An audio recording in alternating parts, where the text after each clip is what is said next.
Hi everyone, I'm Kevin Comerford. Welcome to Foundations of Digital Information Management Week 2. This week we'll launch our whirlwind tour of the various areas of study within information science by looking at a relatively new area called Personal Information Management, PIM or PIM for short. For our purposes, the field of personal information management is concerned with three major areas of inquiry.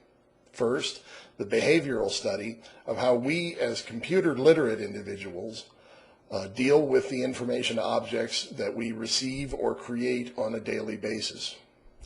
Second, it's concerned with how people look for or search for information through software and other means.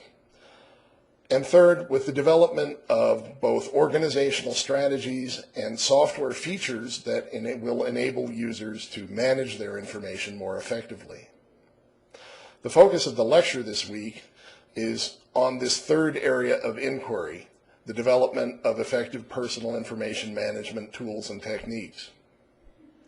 Have a great week, and you can email, call, or drop by my office if you have any problems or questions with the course content or with using the Blackboard Learn system. Take care.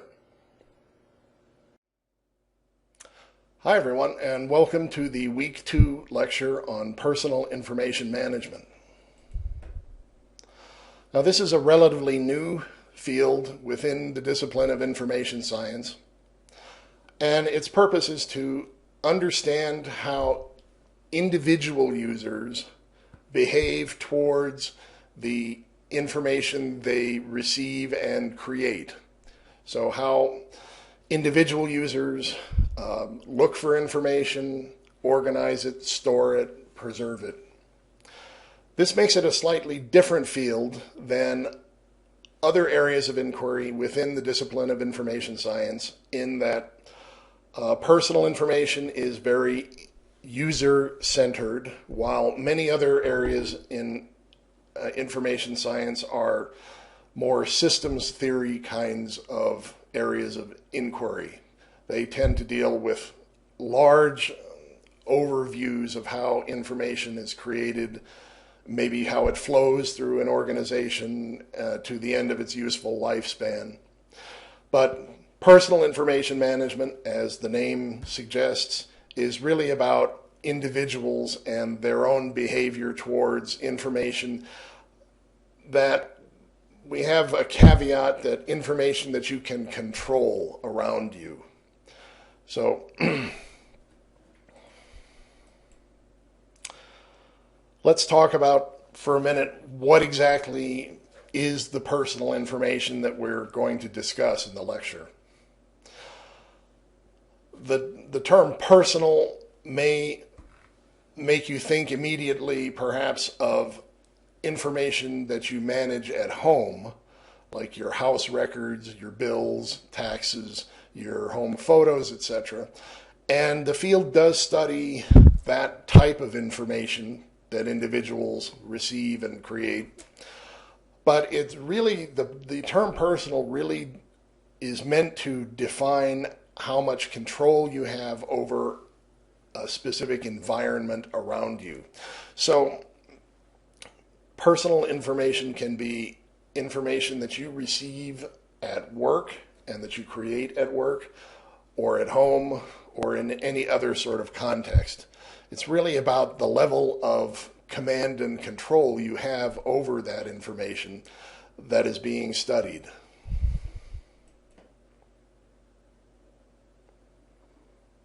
As you can imagine, the categories of personal information include a wide variety of documents, media, content,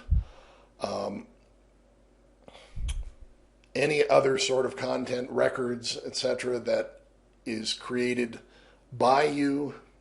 It's about information objects that you receive, such as texts and emails. It also is concerned about information that external organizations keep about you in their records.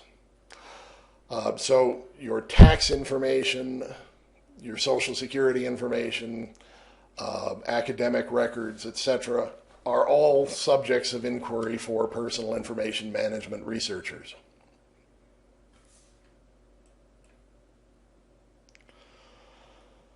Now, William Jones is one of the big research names in the field of personal information management. He's at the University of Washington, and in fact, he authored the assigned readings for this week. He's defined what's called a personal information space, and this is that zone of control I just talked about. You'll notice in this diagram here of a personal information space at home that there's two sides to the diagram. On the bottom left are records that you may have copies of at home, but you don't control the authoritative records about you. An organization outside of your home controls those. So doctor's records, academic records, government records. On the top right side is information that you do have sole or at least a majority control over. And those are purely personal documents that you receive or create. Kind of in the middle here on the bottom right is this idea of the user account ID, and that represents an area of information objects that we see growing in, at least in American society here. Information objects where you have partial control over that object, but you don't have total control. So for example, if you sign up for a LinkedIn account, they'll let you maybe pick your username once, but they won't let you pick your username every week. Also, you are able to update certain parts of your profile information for your LinkedIn account, but you can't change your name, not unless you call them perhaps with a legal name change document. So there's a certain aspect to a lot of the information objects, services that we deal with where we have partial control, but we'll never have complete control over them.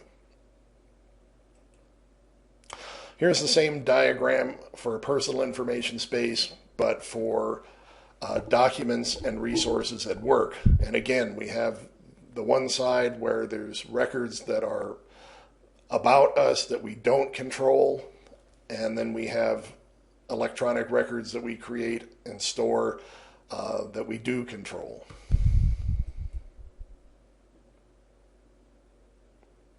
So given this personal information space that surrounds us and gives us the ability to manage and control our own information and data, what would be some of the key concepts to managing that information effectively?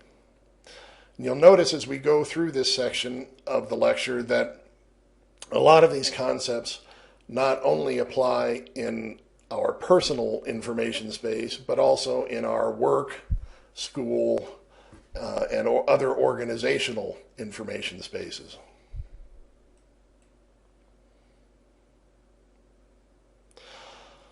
Now, it's true that by necessity, most of us manage our information on a passive basis until we reach some critical breaking point. Hopefully not a crisis point, but a breaking point.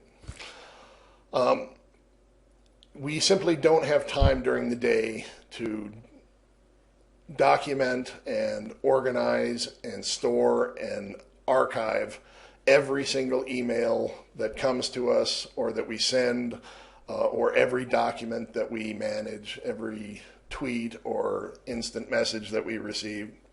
We tend to let things pile up over time. And this is called passive information management. You let things pile up and you do the minimum necessary to sort of analyze and assess the value of that information and then determine its immediate disposition. So in terms of email, passive information management is you'll get 30 emails in the morning, and you'll decide to delete half of them, and you'll throw a couple of them in a folder for later reference, and then you'll leave the rest in your inbox. Now, that's a good sort of low energy tactic toward keeping our heads above water in terms of our daily information management. But the longer that we persist in a passive information management mode, the more inevitable that data loss, valuable data and information loss, will occur.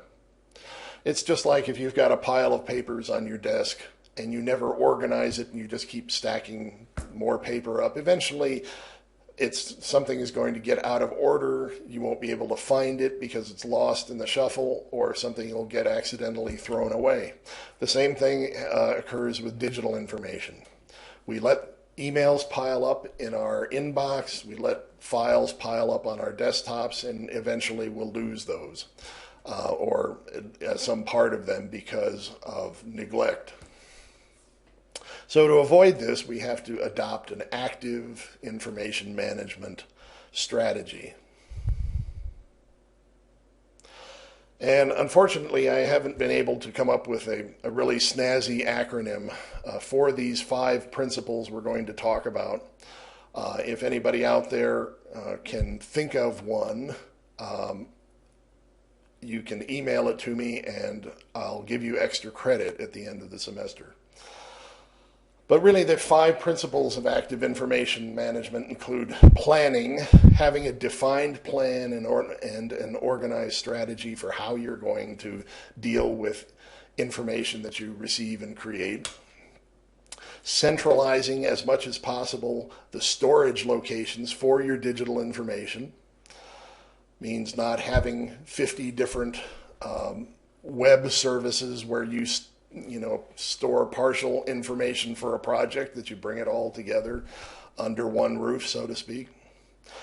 A simple but effective organizational scheme for keeping the data sorted and grouped into its appropriate areas. A good simple preservation scheme for copying your valuable information so you have multiple copies for safety. And making sure that the access to your information, both online and on your personal information devices, is secured.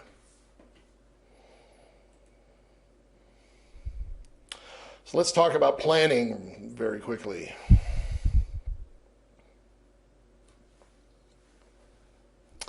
Research has shown that if you have a 1-year plan that you can effectively manage your information and minimize your information loss during the year. 1 year just seems to be a good standardized time frame. But you should make a defined plan once a year and then review that plan every year to make sure that circumstances haven't changed. The plan should include the other 4 elements that we're going to talk about. Centralizing, organizing, preserving, and securing your personal files. And you should have a plan for your home-based information as well as your work or school-based information.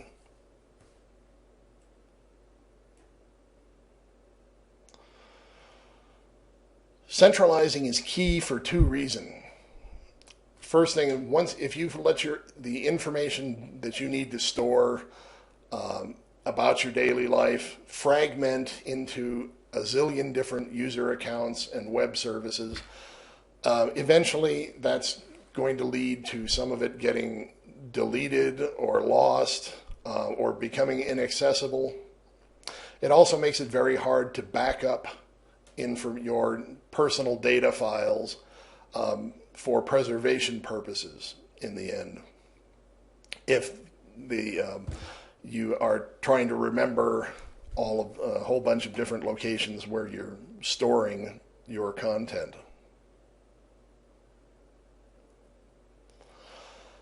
So a good example of this is, we all have a Google Docs folder up on Google that we store our virtual documents. Most of us have something like a Dropbox or a OneDrive or a Lobo Drive. We have videos that we post to Facebook along with our personal photos and our and also videos that we post to YouTube and other video sharing services. All of these fragmented services have different policies and different procedures for maintaining and storing your information. And really none of them offer, unless you pay a service fee, the ability to securely store your information. And you can see stories in the news regularly about how Dropbox has been hacked, or Google Docs does not encrypt your data files that you store online. So using these services for what they are good for, which is sharing information and collaborating with others, is fine. But as storage media, they are woefully inadequate.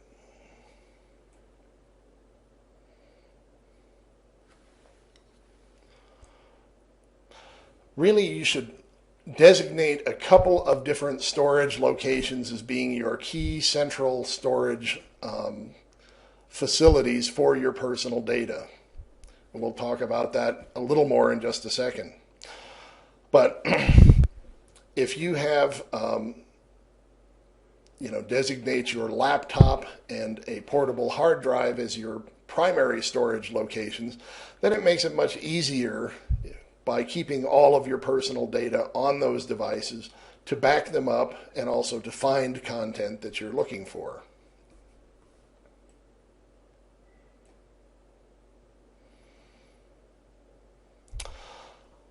Organizing is the key concept for managing information. But organizing has to be easy, it has to be standardized, and it has to be uncomplicated.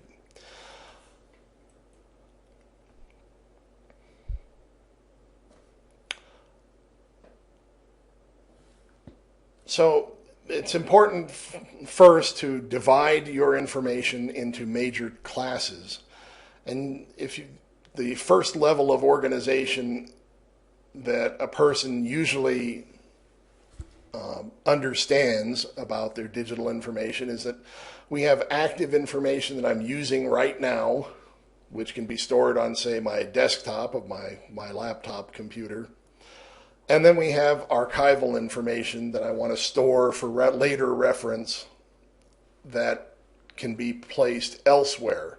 And really the two types shouldn't be mixed. Mixing them gets you, unfortunately, current information that can be lost and archival information that winds up getting accidentally deleted.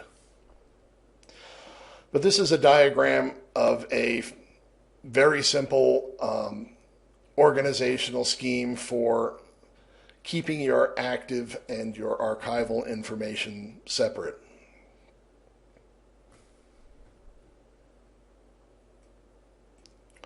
Now, how detailed your organization scheme should be depends on the complexity of the information that you're managing. So for personal files, it might be sufficient to create in your My Documents workspace on your laptop 4 or 5 main folders. Maybe one for your resume, one for medical records, one for financial records. At work, it may tend to be more complex, the types of information you're storing. So adopting a project file methodology, as illustrated here, is a highly effective way of dealing with centralizing and organizing your files for every major project that you're working on more effectively. So here we have an example of having an actual project files archive. And the project files archive contains one subfolder for each major project that you are working on. So the major project could be your courses that you're taking, one for each course you're taking, projects at work, projects at home, etc.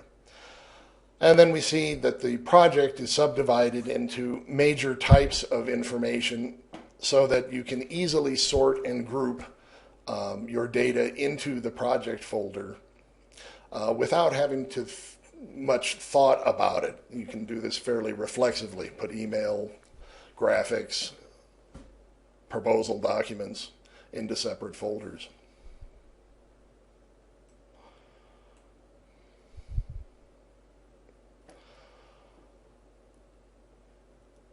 Organizing also involves version control, and we'll learn about this more when we get into file management and data curation.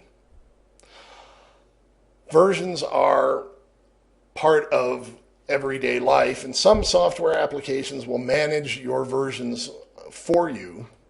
For example, Microsoft Word, you can turn on change tracking and keep a record of all your document modifications until you're finished and publish the document.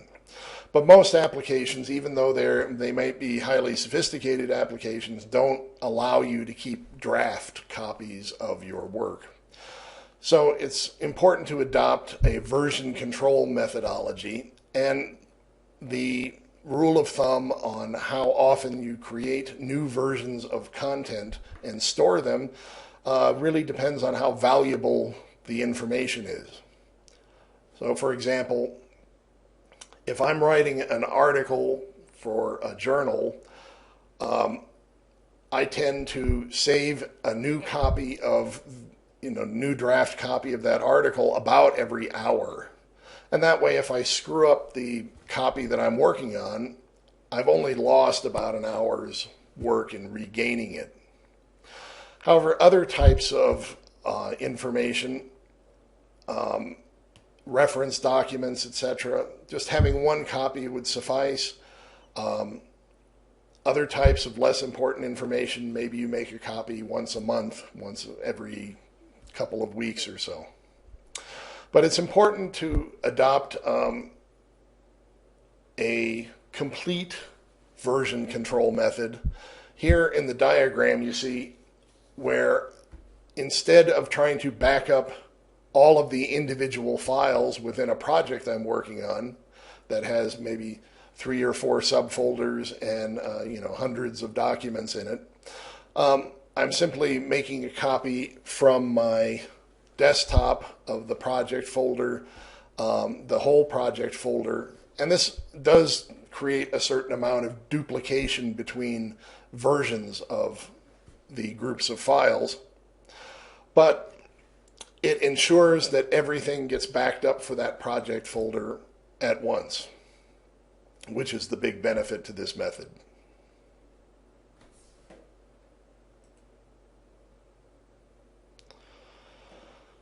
Digital preservation is an issue that is still kind of elusive, even to large organizations, because digital content is so fragile, and the storage media that we typically use for storing our data files, whether they're personal or organizational data files, is not very stable material. It's designed to last a few years, and then it will degrade, and your data will degrade with it unless you take pains to make sure you have multiple backup copies and that you refresh the media that your data is stored on at regular intervals. So having 3 copies of every valuable file is the rule of thumb for digital preservation. Here in this diagram is an example of how you can create 3 copies of important files on 3 different types of storage media that is easy and simple to restore if you happen to lose files or need to retrieve them later on. So you consider your information device, your laptop, your workstation, to be your active workspace. And that's where you keep the only copy of your files that you will edit. Periodically, you need to create versions and backup drafts of those files, and it's best to do that to an external device. Now, in this case, I'm showing a MyBook portable hard drive, but we have inexpensive solid-state drives, SSDs now, that are much more rugged and durable than magnetic mechanical hard drives. So you should consider for your intermediate storage device, perhaps using a solid-state drive instead of a traditional portable hard drive. But at any rate, making our backup copies first to the intermediate storage drive is a quick way that where we can create a safety copy of active files that we're working on. So that article I mentioned that I'm writing, every hour I would just drop an extra copy of my article draft onto the portable hard drive. That way I don't ever get stuck in a situation where if I have to take my laptop to the office, the only copy of a very important, laborious piece of work I've got is on my laptop. And then periodically you should make backup copies of that intermediate storage device and make those copies to an alternative medium. Now, CDs and DVDs are not perfect storage devices by any stretch, but if you get good quality DVDs, gold standard DVDs, you really are looking at 20 or 30 years of reliable storage on those disks as long as you take care of them. And taking care of the storage media is another aspect of the whole preservation concern that's very important, because computers and electronic storage devices are very fragile and volatile, and they are subject to both environmental damage as well as damage from age and damage from manufacturing defects. So keeping your DVD archives, your portable hard drives, and your active computing devices dry and in environmentally moderate conditions where they're not too hot and too cold and not humid, not subject to humidity. Making sure that you handle them properly, don't drop them, don't expose them to magnetic interference like the tattletale degaussers here in the library, when you check out your book and they desensitize the book so it can go through the gates. All of those environmental factors can be very damaging to data storage media. It's also important to note that there are some forms of data storage media that are simply not meant for anything other than very short-term storage use. Primarily things like flash drives, thumb drives, small, magnetic USB drives. Those things are the most volatile unless they are solid state designed, which most of them 99% still aren't. So it's important to note that there are good storage media which will hold up to these environmental conditions well. There's bad storage media that will be very volatile in the face of any sort of environmental extremes.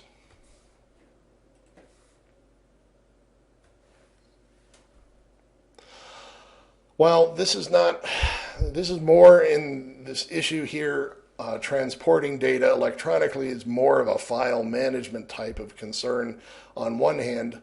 In terms of preservation, a lot of data tends to get lost while being moved from one media to another or from one electronic storage location to another.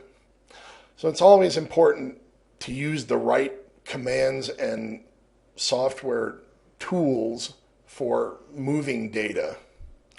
If you have to move very large batches of data, say in the terabyte range, it's important to have tools like batch file mover and verification software.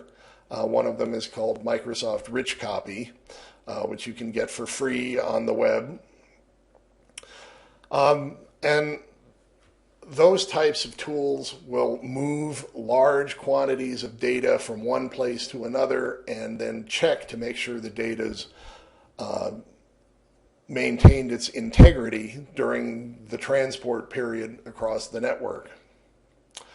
You should always make sure that you don't use the move command in your operating system, and the move command is available in both, well, it's actually in all three, Linux, Apple, and Windows operating systems.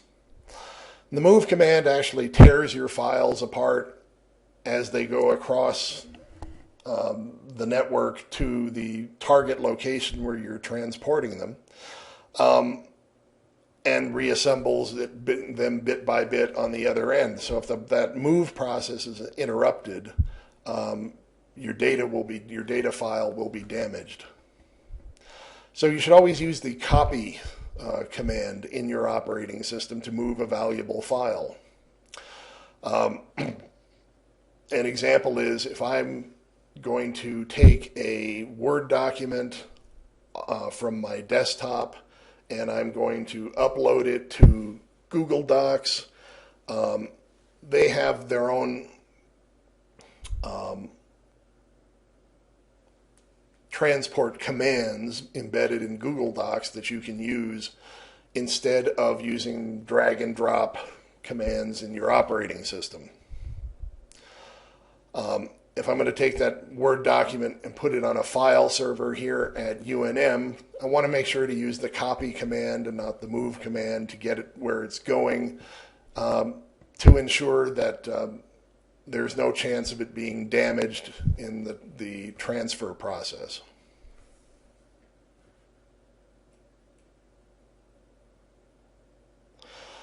And let's wrap up by talking about data security a little bit. Now we'll touch on more organizational issues in data security later on in the course. But in terms of our personal information management, security rests on two different systems of protection for our data. The first is on our devices, such as our laptops and workstations. There's a layer of security there that's usually enforced on us at work, but may not be at home. So making sure that your laptop, your home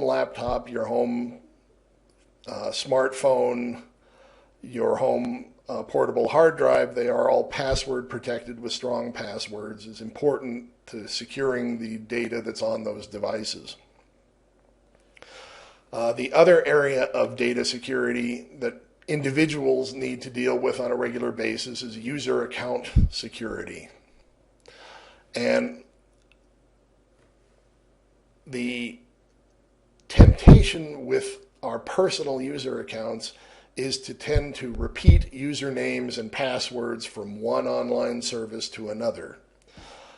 This makes hacking much easier for people who are nefariously trying to get into your user accounts and access your personal data. Because if they break one account open, they're immediately going to go try many different other kinds of accounts. So if you get your Dropbox user account hacked, which has happened to many people before, immediately the hackers will turn around, and when they have a successful Dropbox username and password, they'll go try Google, they'll try Facebook and Instagram and all the other online web services that people commonly use, and try to crack open other accounts. So making sure that you differentiate the passwords between every important user account that you have is the best way to secure your personal information. Certain casual accounts like Facebook, unless you are entering your credit card information into Facebook, it may be okay to replicate the username and password on Facebook versus Pinterest, for example. But you certainly want to have a unique username and a unique, strong password for your bank account, your credit card online accounts, your payroll account or your retirement account with your employer, your healthcare accounts, etc. All of those are highly important, and you should maintain those individual accounts with unique identities and unique passwords always. Other accounts that, like I said, more social, personal accounts that don't expose your financial or valuable personal information, those you can be more relaxed with. Now, of course, managing all those unique usernames and passwords can become a chore very quickly, and we all have many, many online user accounts. So this is going to be your tools and methods assignment for this week, is to install and use and evaluate a password management software application. And the instructions are all on the Learning Module website. But password management applications allow you to put all of your user account data in one encrypted repository on your primary laptop or workstation. And then you password protect, obviously, the password management system. So you really only have to know off the top of your head the password into the password management system. Now, the weakness or the vulnerability in that kind of organizational method is readily apparent to anyone, and you just have to use your best judgment if you're going to use a password management application, that if somebody finds out the password to your password manager, then they've got the keys to all of your accounts in one place. However, I found there's a number of very good password management applications that are very secure. They completely encrypt all of the data inside them, and as long as you are password protecting your laptop or your smartphone where the password manager resides, that gives you 2 layers of security protection against anyone getting into your personal account information. So hopefully that's an enjoyable assignment you'll have the chance to work on this week.